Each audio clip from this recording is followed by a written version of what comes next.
morning, good afternoon, good evening, and welcome back to yet another episode of the Sweet Nothings podcast. This is your home of relaxed, funny, and informative chats all about the love of eating. We'll talk about the latest food trends, some controversial opinions, particularly so today, and all things edible. If you're new here, my name is Kelly, and you can find me at Maverick Baking on just about any social media site, or at least the ones you don't have to pay for. And food is my life. Food is one of the several reasons I decide to get out of bed in the morning, and I love sharing it with you guys here. You join me today in the midst of a typical autumnal Italian rainstorm. Try saying that 3 times fast. And you may, as a result, be treated to some rumblings for video watchers, some flashes, and the occasional gasp and or high quality audio scream from yours truly. I'm joking, but if you hear some rumbles or something that sounds like gunshots, do not be alarmed, 'tis only Mother Nature. Today we are going to be talking about one of my favorite topics when it comes to food, and that is incredibly inauthentic foodstuffs. So we're not getting into your kind of, highbrow debates about who serves the most authentic version of certain dishes. No, instead we are going to be talking about how much and why we love utterly inauthentic versions of world famous dishes. And we've had responses from people all over the world just destroying the reputation of other countries' dishes. And it's been very fun to gather up responses from you guys. But before we get into the inauthentic meat and potatoes of today's episode, we have a food trend to talk about. And we have a little bit of food news to talk about. The food trend in particular that I absolutely cannot ignore this month from the course of September, though mostly just the last couple of weeks as far as I'm aware, are butterboards. If you have yet to come across a butterboard, allow me to illustrate. So while the kind of foods that we normally serve on a wooden chopping board are, cheese and crackers, perhaps some finger foods, some bread, some biscuits, whatever it is, TikTok, Pinterest, and food bloggers of all sorts have been utterly scrambling this month to serve us butterboards. Now, this is not just slices of butter laid out on a board with kind of various things to dunk it into. Oh no, it's far more primal and far more chaotic. And I have to admit, it's a food trend I have very much enjoyed watching develop and definitely would try. So essentially a butterboard involves layering up butter with various bits on top on a wooden chopping board. You'll take some butter, salted or unsalted, depending on whether you're going for a sweet or savoury butterboard, because of course there are both. And you're essentially spreading and just flattening soft room temperature butter all over, and I mean from head to toe on this board, over the whole thing in waves to make it look aesthetically pleasing. And people are then adding toppings. So if you wanted one savoury, you could then scatter over some crispy pieces of bacon, some fresh parsley, some chopped spring onions. If you were going for a more kind of sweet version, you could sprinkle over chocolate shavings or biscuit pieces. And people are then essentially invited to either wipe or dunk crackers or bread or something like this to scoop up the flavoured and topped butter to eat it. Now, several problems arise, of course. The kind of greasiness that presents itself with a board like this is the main thing that's stressing people out. A cheese board is fine. You slice off your piece of cheese, you put it on your cracker or directly into your mouth. Done, finito. But with a butterboard, it kind of involves wiping or like spreading the butter across the board, which is fine at a certain temperature, but basically anything over a room temperature of about 24 to 25 degrees, that butter is going to become pretty slimy, pretty oily very, very soon, especially when it's had a few human hands in or around it. Now, this doesn't bother me. I don't mind admitting that I'm a little bit gross when it comes to food. I can handle double dipping in the presence of other people. I don't mind that kind of stuff too much. Germs don't freak me out. But the oiliness and, of course, the general stress that people have with wooden chopping board food serving anyway, being that wooden chopping boards cannot always necessarily be completely spotlessly germ free when it comes to serving food on top. When it comes to, preparing food that's going to be cooked, okay. But some people had some real issues with the thought of like the butter grease lingering within the cracks of the wood. And, honestly, I get it. I get it, but I can't say that this isn't a trend that I very much would love to try. It's not really the kind of thing I probably should make for myself. I can imagine a few raised eyebrows at a clip of that in a What I Eat in a Day video. An entire chopping board full of butter. But it's definitely something that if someone served to me at some kind of special occasion or some kind of dinner, I would raise at least one eyebrow, but I would already have some butter in and around my mouth by the time that eyebrow was raised. That really has been the only kind of aggressively popular food trend this month, and it's one that I, for a change, am actually on board with. But there have, of course, given recent events, been a couple of items of food news that I wanted to talk about. So one that has been particularly interesting is something that reached global news, even though really I don't know if it's actually as dramatic as, mainstream media was making it sound. So a city in the Netherlands, I believe it's called Haarlem. I'm not sure if that's being pronounced correctly. That's, apologies, I don't speak Dutch. But it's a city that is not too far away from Amsterdam in the Netherlands. And it has been decided that they are going to ban the advertising of meat products entirely in public spaces. Now, obviously, at face value, a headline like that is a little bit inflammatory. If you're a meat lover or just, an omnivore of any sort, you might think, okay, interesting. Honestly, the first thing that came to my mind was how many meat adverts do you see in a day anyway? But perhaps, like with many adverts, I'm just blind to them these days. But it does not come as a kind of, super violent vegan measure to turn everyone off of eating meat. It has come as part of a decision to ban the advertising of certain products that contribute to climate change, I believe, or at least this is what I have read. And, that includes various products, but meat being perhaps one that was swept up with it that not everyone expected. And as a result, this city in the Netherlands has become the very, very first place on the planet to ban such advertising. So it doesn't mean that any meat will stop being sold there at all, obviously, and it likely will not immediately reduce the area's meat consumption, as I believe the Netherlands is, a significant consumer and supplier of meat across Europe and across the world. But it does mean it won't be advertised anymore. I don't know if I imagine this would stretch not only, it's not like the local butcher is going to have, billboards advertising his latest sausages sale, but I imagine it would stretch to companies such as McDonald's or Burger King or, your big international chains who would like to advertise new burgers, new sandwiches, new chicken nuggets, something like that. I don't really know. But it's an interesting decision. It's a very interesting decision. As I said, I don't really know how susceptible to advertising consumers are out in public these days. Obviously, so many of us spend so much of our lives wrapped up in our phone, wrapped up in our computers and our tablets and things that I don't know how much of a difference this kind of thing will make to, to the consumer, to the advertiser, to companies that may be affected as a result. But of course, there have been some complaints. Some people are not particularly happy that meat is being considered something damaging, even though I believe several studies and reports have found that the consumption of large amounts of meat can, and all of the things that come with that in terms of agriculture and transport, the demand and the supply that are created from the meat industry are what can have a negative effect, I believe. So people are complaining about meat being associated with kind of harmful effects to the environment. And, I imagine because people take these kind of things personally. If you're a meat eater and you're kind of being guilt tripped, or even if you're someone who it just isn't vegan, you can often feel quite personally guilt tripped or personally attacked by opinions like these when, perhaps we shouldn't always.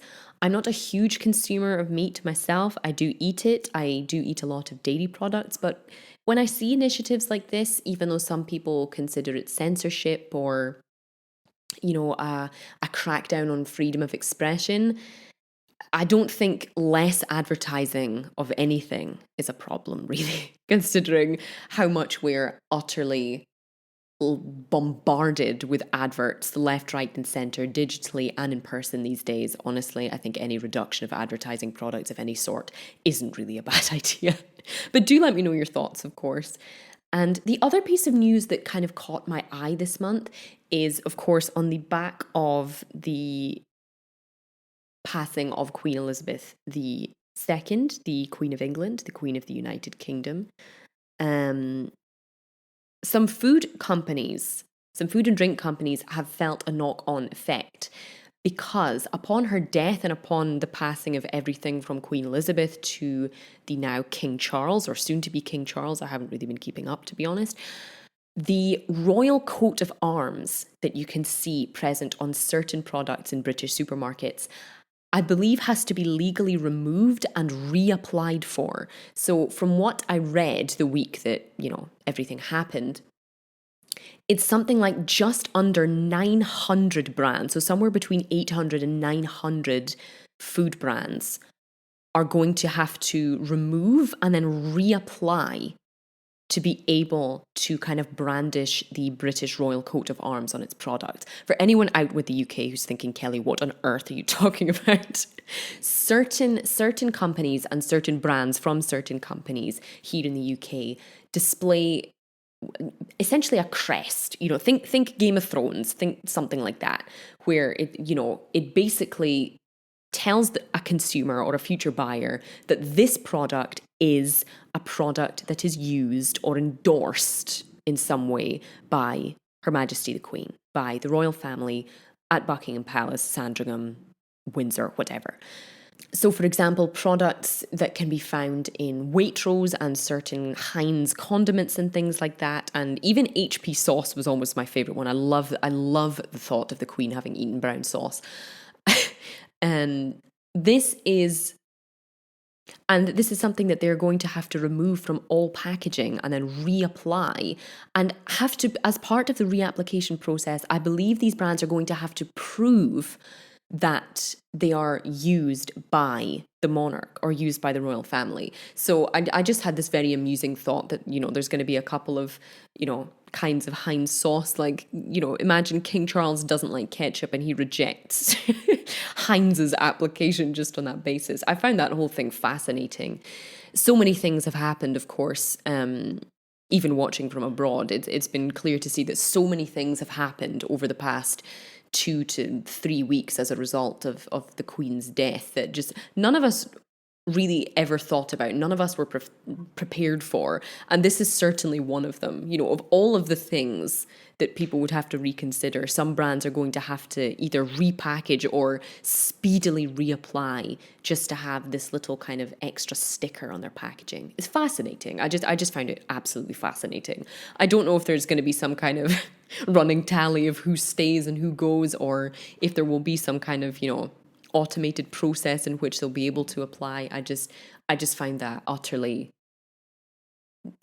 fascinating in the sense I don't think we've ever seen anything like that before. Okay, but food news and food trends of this month aside, it's time to get into what we want to discuss in today's episode.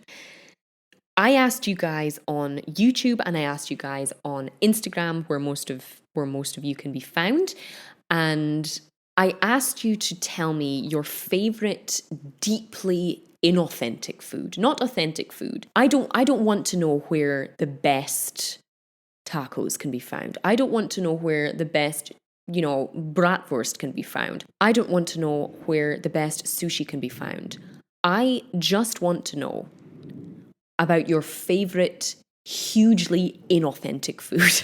Now, let me explain. Now, by inauthentic food, for example, I mean, do you love spaghetti carbonara that is loaded with double cream, enough to make someone's Italian mother weep? Do you love sushi that's been deep fried? Do you love pineapple on pizza? You know, any of these slightly blasphemous and to some probably even disgusting takes on incredibly popular international food. What is your favorite? What do you love about it? And, tell me more about it essentially. And I'm very happy to say that so many of you came through with some utterly incredible responses. So one of the first I got, for example, is haggis pakora. Now, pakora obviously being traditionally from South Asia, I believe of origin from the kind of Indian subcontinent, a deep fried triangle usually filled with potato or vegetable, various fillings. And just whenever it started, I don't know. I feel like about 10 years ago, definitely no more than 15 years ago, in certain Scottish restaurants, the beloved Scottish haggis begun being added to to pakora before being wrapped up and deep fried. I'm a huge fan of this. You can also see things such as haggis bonbons, tiny little crispy pieces of haggis with various other things mixed up and deep fried. It's salty, it's spicy, it's fatty, and it's crispy. It's literally impossible not to like. I know it's not traditional. I know they're not made and shaped and fried and flavored as they should be, but I challenge anyone to not enjoy one.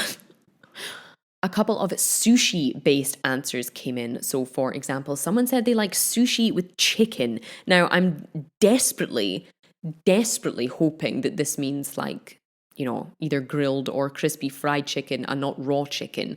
Not, no chicken sashimi sliced the same way that you would slice raw salmon or tuna, I hope, unless your stomach is made of, corrugated steel. But sushi with like crispy fried chicken, I can completely understand. The kind of softness and chewiness of well-made sushi rice and the little kind of seaweed wrapper, some kind of sauce, a little bit of spiciness with some crispy chicken. I think, again, I would challenge anyone not to enjoy that. We got another sushi-based answer, which was a fabulous fusion of things that I've never seen or tried before. Sushi with plantain.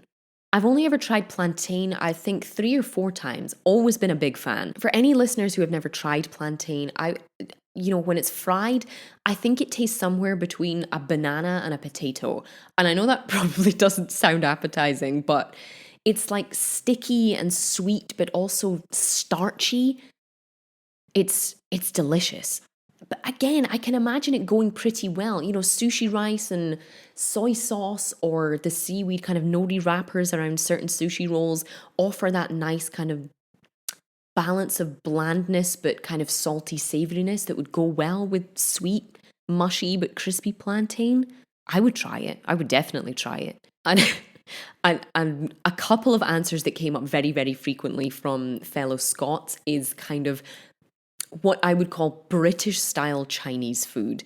Now, some responses, for example, from my husband Francesco, who's Italian, but spent 9 years in Scotland, so has been exposed to plenty, British style Chinese food, is like special fried rice, Chinese style, heavy on the inverted commas, fried rice, whether it's the kind that has prawns and pork and eggs and chicken and everything in it, or the egg fried rice that comes with peas and other very sort of particularly British style ingredients. It's nowhere near as flavorful or spicy or probably well made as you see in parts of China, but it's delicious and it's incredibly popular.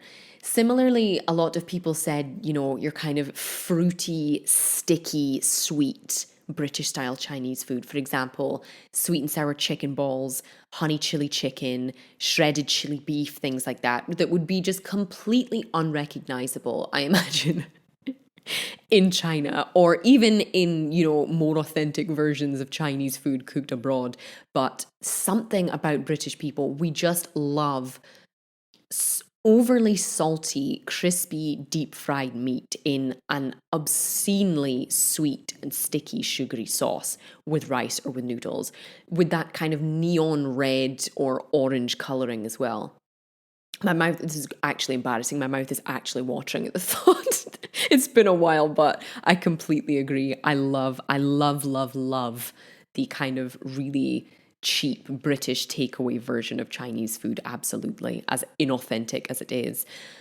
A couple of, more than a couple actually, insulting insultingly inauthentic versions of Italian food are my pleasure to bring to you next. The first being people who add Marmite to ragu or Marmite to a kind of spaghetti bolognese sauce. Honestly, I think spaghetti bolognese counts as offensively inauthentic anyway. Anyone from Bologna or the entire region of Emilia-Romagna would probably weep at what British people do to their beloved ragu, and the fact that we serve it with spaghetti is apparently hugely inauthentic as well. It's usually served with different kinds of pasta, usually heavier to better carry the sauce and the meat.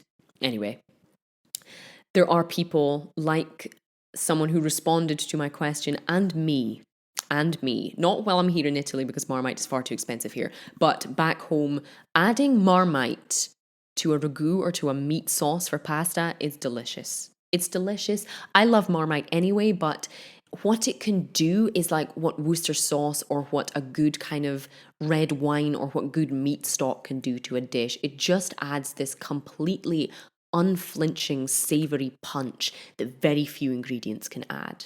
Very few. So I'm a big fan, despite how inauthentic this is.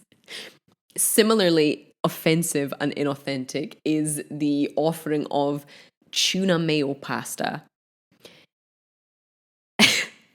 This, I don't know how popular this is, but this to me is such like school dinner food, or when you're not, when you're a teenager and you're not quite old enough to really know how to cook either for yourself or for anyone, or, but you also don't just want to exist on sandwiches. By this, I mean pasta, probably overcooked because British people, we tend to overcook pasta anyway, that is then either cooled or kept hot, but mixed with mayonnaise or salad cream, tinned tuna, and sometimes even sweet corn. Now, it's good warm. I personally prefer it cold. The secondary school I went to, the high school I went to, they served this at least 2 or 3 times a week, and it would essentially involve just scooping boiled like twisty fusilli pasta into a polystyrene container, overcooked, floppy, fully almost soggy, and then an ice cream scoop, I kid you not, and I apologize if you're eating while you listen, but an ice cream scoop of tuna mixed with mayonnaise would be scooped on top. Like just one, imagine you're in an ice cream shop, you're being served a scoop of ice cream, that much of tinned tuna and mayonnaise just scooped straight on top of completely unseasoned, overcooked pasta. And you know what? I lapped that up then. And if someone gave it to me now, even with a plastic fork in a polystyrene container, I would lap it up just the same now. Oh God. Similarly offensive, obviously, pineapple and pizza was a common response from people. If I'm being honest, I think I've probably only tried it once. It would never be my first choice to try on pizza, but with something salty like ham or other kind of meats, even honestly, even pineapple and pepperoni isn't too bad. Pineapple and salami on a pizza isn't too bad. It's it's not the best, but I understand it and I respect it. Italians who are listening, my apologies, but I don't make the rules. A similarly inauthentic response was microwave pizza. So, for example, your kind of Chicago Town brand pizzas that you buy from the freezer aisle of the supermarket. And they're tiny. They're like these little personal sized pizzas that aren't much bigger than kind of the diameter of your whole hand, really. And you put them in the microwave for a few minutes, and it's doughy. It's almost soggy with like the slightest crispness at the edges, super cheap cheese, and basically just like tomato puree and sugar on the base. Sounds horrendous, looks horrendous, tastes good. Undisputedly. Again, something great for students, great when, you're hurtling towards the end of the month and hardly have a penny to show for it. They're not the pride of Italy, but but they're good. They can save you in a pinch, Along a similar vein, someone also offered up instant ramen or instant noodles. So the kind that you get in those like 35 pence or 60 pence pots, whatever they cost nowadays, probably too much, that you then just add boiling water to. So like a pot noodle or anything like that come in various flavors. If you were to show these to any Japanese chef, again, probably unapproved of. It's nothing like ramen. They're nothing like noodles most of the time, but they are, again, they're really delicious. If you need something quick, if you need something cheap that's going to fill you up for a couple of hours, they do the job. And I've always been a fan of them too. I've been eating them since I was a kid. Someone offered up a couple of, slightly more niche ones. For example, someone commented to let me know that their mother used to make a hugely inauthentic version of Hungarian goulash, and they used to add pasta, like macaroni pasta and various other things to it, but that it was delicious. And a lovely Polish commenter suggested that Poland has kind of versions of French bean dishes and even Greek fish dishes that are utterly nothing like the original, but are quite popular. Another answer I loved was someone who loves like trashy tacos. So nothing like the wonderfully delicious kind that you would be able to get in Central and South America with, little kind of soft corn tortillas, a couple of fillings that you just eat and go, and you can buy them super cheap. She's talking the kind of crunchy Old El Paso shells that are made of God knows what, beef mince, shredded cheddar cheese, really, really cheap salsa from a jar, things like that. And again, I completely agree. I've never been to Mexico to try original style tacos. I have only had what claim to be, authentic versions from various restaurants that are probably similarly inauthentic. But also, I do have a weakness for this sort of like Tex-Mex, but also anglicized, trashy taco or fajita kit thing you can get from the supermarket. And finally, an answer that I also loved was dusty, the kind of the dusty Parmesan cheese alternative that you can buy in a shaker. Now, the best version of this, I think, was found in the early noughties in Pizza Hut restaurants. So say you were going to the cinema and you stopped off at Pizza Hut first, you bought yourself a pizza because clearly there wasn't enough cheese on a Pizza Hut pizza in the first place, apparently. At every single table, they would have these like dusty shaker bottles, glass bottles with, a shaker lid for chili flakes that had probably been sitting there for months and had absolutely no heat to them, and what they called Parmesan cheese or grana padano or whatever it was supposed to be, and it tasted nothing like Parmesan. It just sort of tasted like salty, savory dust, but I loved it. I know you can buy this kind of thing from supermarkets, probably all over the world at this point. They can be found, and some people do still use them at home, instead of buying blocks of Parmesan if they don't use a lot of Parmesan. I've definitely had them at other people's houses growing up when I was a kid, but the one that really kind of stuck out and again made my mouth water, the thought, was the really trashy, dusty cheese shakers at Pizza Hut. I really hope someone else knows what I'm talking about. Someone born in the mid-90s might be able to relate, but I love those. So I totally agree that while a 36-month aged Parmesan cheese was enough to bring Chef Massimo Bottura to tears, and probably any mere mortal who tastes a cheese as good as that, understandable. Does that mean they would not also enjoy dusty shaker fake Parmesan? I I have my doubts.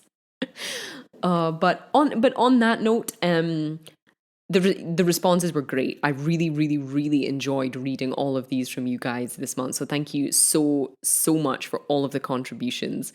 There were plenty more and a couple of duplicates, obviously. And I must say I agree with almost all of these. I'm not a particularly fussy eater or, snobby eater when it comes to stuff like this. And of course, it's not to say that the originals aren't great. Of course, a proper Neapolitan pizza is going to be better than a Chicago Town microwave pizza. Of course, proper handmade Indian pakora is going to be better than the haggis version made by some guy in your local chippy. But inauthentic food, as controversial as it is, and though some people will turn their nose up at it, it's great. It can have this real nostalgic effect. And honestly, not many of us have the means or the opportunity to travel to the places where these authentic foods came from. And of course, our minds are regularly and will likely be blown at the first taste of the real thing. Your first taste of proper bolognese ragu, your first taste of proper Japanese ramen. I can imagine, mind blowing. But when you're on a budget and when you grow up like I did in a country that really does not have much of a food identity other than murdering other countries' food identities, these things can really, really be an enjoyable replacement for those authentic foodstuffs. And I think embracing these kind of things, as long as someone isn't trying to pass them off as the real deal, as long as people understand that what they're eating is a kind of bastardized version and they don't try to sell it or frame it as anything else, I have no issue with this kind of food. I think it's fun, and every single country, as far as I'm aware, is guilty of doing this kind of thing. For example, European countries that can't handle spicy food always butcher Far East Asian or South American foods because we can't handle the spice, we can't handle the seasonings a lot of the time. So it's catered more to local palates. Something that always comes up when I think about this, for example, is that apparently mayonnaise, even from the same brand across different countries, can taste different. In some countries, it's creamier. In some countries, it's, there are more egg yolks used to make it taste richer. In France, I believe there is more mustard added because they have more of a palate for it, Food companies know this, and people who love food know this kind of thing, that you can't have the authentic version everywhere, even if you tried, because if you want it to be embraced, it has to appeal to local palates. And I think that can be seen perfectly in tuna and mayonnaise pasta. If I missed out anything, don't be afraid to let me know in the comments on YouTube, or, send me a message, drop me a comment, shoot me a DM, wherever you like. You can find me on pretty much every social media at Maverick Baking, or of course, if you're watching on YouTube, you can drop a comment below. I loved this episode. It was really, really fun. I can relate to almost everything, and I have nothing more to add and nothing to criticize, almost. Thank you guys so much for your contributions. And of course, to every single one of you who is listening on Spotify and Apple Podcasts, on other apps, or watching the video on YouTube as well. Always, always, always appreciated. Thank you for sticking around. And I do apologize if the sound of rain or thunder has come through. I'll need to check whether it has or not. But if it did, apologies if that's not your kind of thing. Or you're welcome for the free kind of ASMR rain sleep sounds if it is your kind of thing. But I'm afraid that is all I have time for this month. Thank you again so much for being here, and I'll speak to you in the next one. Okay, quick tangent. You love listening to podcasts, but would you like to star in one too? Let's talk about Buzzsprout. Buzzsprout makes launching, promoting, and tracking your podcast so simple. Just hit record and Buzzsprout will help you do all the rest afterwards. You can be on Apple Podcasts and Spotify in actual minutes, like just minutes. I've been a Buzzsprout user ever since starting Sweet Nothings and have always been impressed. If you want to try podcasting, just check out the affiliate link in the show notes or description to give it a go.